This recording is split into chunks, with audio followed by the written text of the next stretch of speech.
تجھے ماں کے قدموں میں میسر آئے۔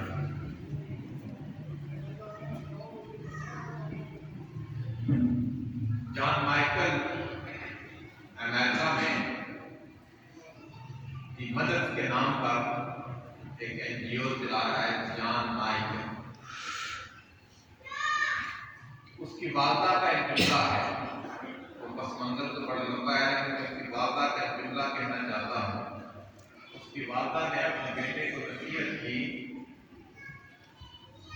کیونکہ اس کی رنگت ذرا تھوڑی سی سیاہ تھی تو بیٹا توجہ نہیں دیتا تھا، تو اس کی والدہ نے ایک جملہ کہا، حضور نے فرمایا الحکمت دانۃ المؤمن، حکمت مومن کی گمشدہ میراث ہے۔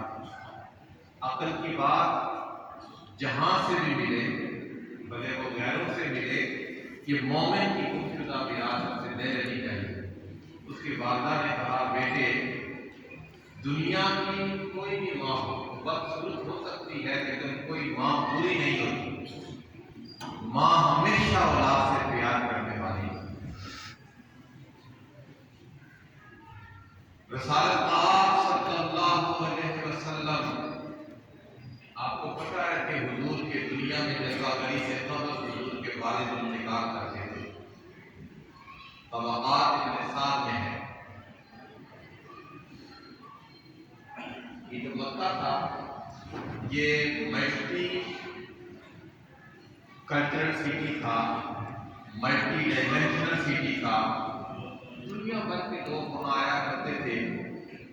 تو رسول اللہ مکہ میں آئے اور عربوں کا یہ رواج تھا کہ بچوں کی تربیت وہ دیہات میں کیا کرتے تھے تاکہ ان کی زبان اس کی فصاحت برقرار رہے۔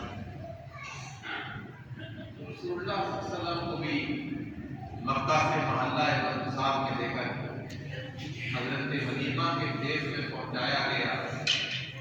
4 سال تک جناب حلیمہ سرکار کی رضائی والدہ وہ حضور کی خدمت کرتی رہی 4 سال تک۔ میں نے گزشتہ جمعہ کی نعت بھی سنائی تھی۔ 4 سال گزرنے کے بعد طبقات ابن سعد میں ہے اور کتب احادیث میں بھی یہ بات موجود ہے، وہ ننھے حضور کو لے کر حضرت آمنہ کے پاس آئی اور آ کر کہنے لگی کہ آپ کی امانت میں آپ کو واپس کرنے کے لیے آئی ہوں۔ حضور کی عمر 4 سال تھی۔ حضرت آمنہ نے اپنے لخت جگر کو رسید کیا اور 2 سال تک مسلسل پھر مکہ میں رہا۔ لگ بھگ 6 سال کی عمر حضور کی، یا امام سیوطی کی رائے ہے کہ 5 سال 6 ماہ اور کچھ دن تھی حضور کی عمر، اور بعض سیرت نگار کہتے ہیں کہ 6 سال کی سرکار کی عمر۔ تو سرکار کی والدہ نے کہا بیٹے محمد، تمہارے والد کی بڑی خواہش تھی کہ وہ تمہیں دیکھ سکے، لیکن تمہارے دنیا میں آنے سے قبل وہ دنیا کا سٹیج چھوڑ کے، اب میں یہ چاہتی ہوں کہ تمہیں تمہارے باپ کی قبر کی زیارت کروا سکوں۔ آپ کو پتا ہونا چاہیے کہ حضرت آمنہ جو تھی یہ مکیہ نہیں تھی، یہ مدنیہ تھی۔ حضرت آمنہ کا جو گھر تھا وہ مدینہ میں تھا، اس دور کا حصہ۔ حضور کے والد مکہ میں تھے، یہ اپنے سسرال گئے ہوئے تھے مدینہ میں، اس دور میں یہ سب وہیں ان کا انتقال ہوا اور وہیں ان کی تدفین ہوئی۔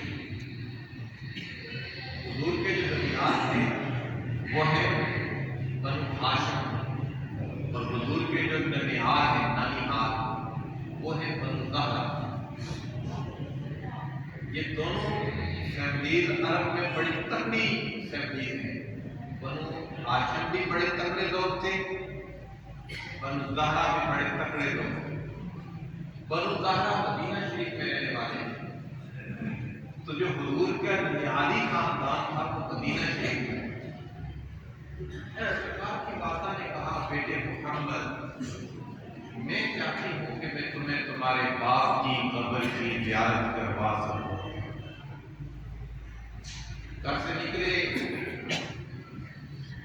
اور گھر کی خادمہ ام ایمن، گھریلو ملازمہ ام ایمن، جن کے لیے حضور فرمایا کرتے ہیں ام ایمن امی بعد امی، ام ایمن میری ماں کے بعد دوسری ماں۔ ہماری سوسائٹی میں تو جو گھریلو ملازمہ ہوتی ہے اس پر لوگ چھڑک دیتے ہیں، تشدد کرتے ہیں، اس کے سیلف ریسپیکٹ کا خیال نہیں رکھتے، لیکن پیغمبر اسلام کا مورل ریسپیکٹ دیکھیے، حضور کا اخلاقی پہلو دیکھیے۔ گھر کی خادمہ کو ذاتی ملازمہ جن کو کہا کرتے تھے ام ایمن امی بعد امی، ام ایمن میری ماں کے بعد دوسری ماں۔ تو اگر اندازہ کر لیں صدیاں قبل سرکار کی والدہ گھریلو ملازمہ کو لے کر اور اپنے پھول کی پنکھڑی سے نازک بچے کو لے کر مدینہ الرسول، جو آج مدینہ الرسول ہے، یثرب پہنچی، اور یثرب میں سرکار نے 1 ماہ قیام کیا، اور اس 1 ماہ کی عمر میں نبی صلی اللہ علیہ وسلم اپنے جو ماموں لوگ تھے اور ننیال کے جو رشتہ دار تھے ان کے ساتھ باہر بھی نکلتے، بلکہ طبقات اتنے سال میں ہے کہ حضور نے 6 سال کی عمر میں تیراکی بھی سیکھی۔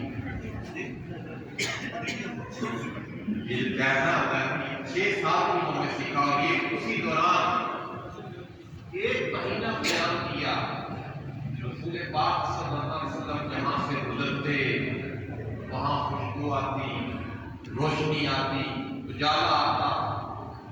ایک دن سرکار کی والدہ کو سرکار کے بھائیوں نے کہا، ہماری ہمشیرہ تمہارا بیٹا بڑا خوبصورت ہے، بڑا حسین بیٹا ہے، اور یہاں یہودی رہتے ہیں کہ کہیں تمہارے بیٹے کو نقصان نہ پہنچائیں، آپ واپس اپنے دیش چلی جاؤ۔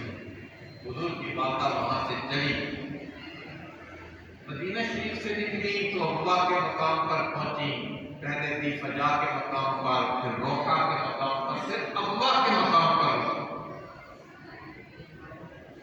ابوا کے مقام پر جا کر سرکار کی والدہ کی طبیعت خراب ہو گئی۔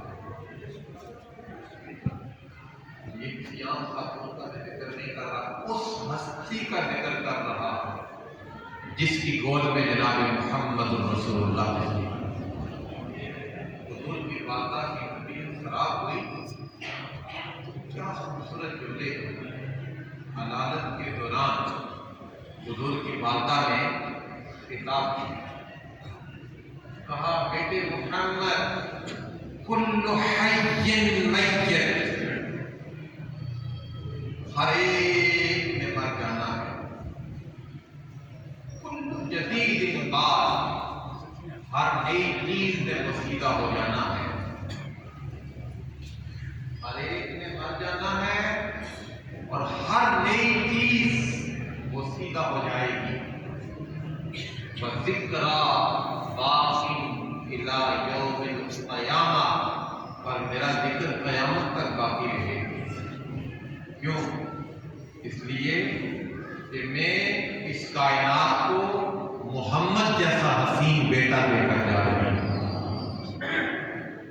اس کے بعد سرکار کی والدہ کا انتقال ہو گیا۔ انتقال جو ہوا تو حضور نے اپنی والدہ کی قبر اپنے ہاتھوں سے تیار کی، پھر اپنی والدہ کو قبر میں اتارا، اور قبر میں جو اتارا اب ظاہر پھول تو تھے نہیں، آنسو کا چھڑکاؤ کیا، واپس مکہ پہنچے تو حضور کے دادا 2 سال کے بعد، جب حضور کی عمر 8 سال تھی تو دادا کا انتقال ہو گیا۔ امام ابن ہشام کا ایک تبصرہ ہے، مشہور سیرت نگار ابن ہشام، وہ کہتے ہیں جب حضور کے دادا جان کا انتقال ہوا تو یہ کہ رسول اللہ کی جو فیملی تھی یہ بڑی تکڑی فیملی تھی، معمولی فیملی نہیں۔ حضرت عبد المطلب امیر قریش تھے، تو پورا مکہ امڑ کر آ گئے۔ جب پورا مکہ امڑ کر آیا، جناب عبد المطلب کی وصال پر سرور کائنات ایک گوشے میں کھڑے ہو کر رو رہے ہیں اور اپنی ماں کے اس سفر عادت کو یاد کر رہے ہیں کہ اجنبیت کا ماحول، تاریخ ماحول، ابوا کی وادی، لک و تک صحرا، دور دور تک انسانی آبادی کے آثار نہیں ہیں، تو حضور اپنی والدہ کو اس بے بسی کے عالم میں دفن کر رہے ہیں۔ تو سرکار وہاں تنہا رہ رہے ہیں۔ مرور زمانہ کے ساتھ سرور کائنات اللہ کے حکم سے اعلان نبوت کرتے ہیں۔ اعلان نبوت کے ساتھ ہی حضور کی مشکلات شروع ہو گئی۔ اہل مکہ جو حضور کو صادق و امین کہتے تھے، رسول اللہ کے راستے میں کانٹے بچھانا شروع ہو گئے۔ حضور نماز پڑھتے تو نماز کے دوران سرکار کی مبارک پشت پر آ کر ولادت رکھ دی جاتی۔ ابنائے وطن نے کوئی ایسا حضور کو تنگ کرنے کا کوئی ایسا راستہ نہیں تھا جو نہ بنایا۔ 13 برس اعلان نبوت کے بعد حضور مکہ میں رہے، سوشل بائیکاٹ کا سامنا کیا، معاشرتی مقاطعہ کا سامنا کیا، راستے میں کانٹے بچھائے گئے، حضور کی عزتوں پر حملہ کیا گیا، الغرض ہر طرح سے سرکار کو پریشان کیا گیا۔ 53 سال کی عمر تھی، حضور کو حکم ہوا کہ ہجرت کرو۔ حضور مدینہ شریف آئے۔ مدینہ شریف میں 4 سال گزر گئے تو ایک دن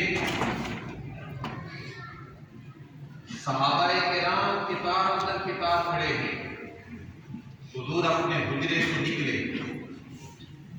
آپ ذرا ریاض الجنہ کو اپنی آنکھوں کے سامنے لائیں۔